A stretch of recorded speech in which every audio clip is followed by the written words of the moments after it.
حدیث مبارک کې راځي نبی علیہ الصلوۃ والسلام فرمای کله چې یو انسان ودکیږي چې کله یو انسان ودکیږي د خپل بسترې ته راغی دا الفاظ دي وایي کوم الفاظ لا اله الا الله وحده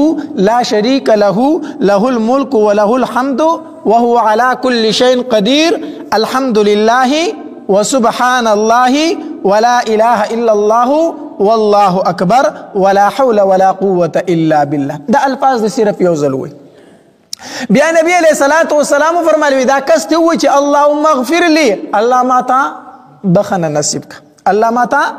بخنه نصیب کا او بیا نبی علیہ الصلوۃ والسلام او فرمایل وی د دین ورستو چې د کوم دعا غواړي الله یې قبلې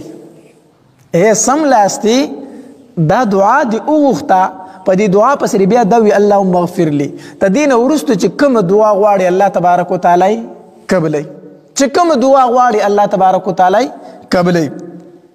او بیا نبی علیہ الصلوۃ والسلام فرمایل وی د دین چې ورستو یو سړی را پاسید یعنی په دې حالت کې دی اودو شو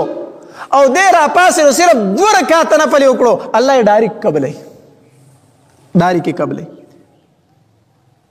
نو سو کوئی زما دعاګانې نه قبلېږي هغه د دعاګانو د غوښتو هغه ټایمونه هم پیژندل پکار دي کنه چې کم ټایم کې الله تبارک وتعالی خو دعا قبلوي د کېدو په ټایم کې دا وظیفه وکا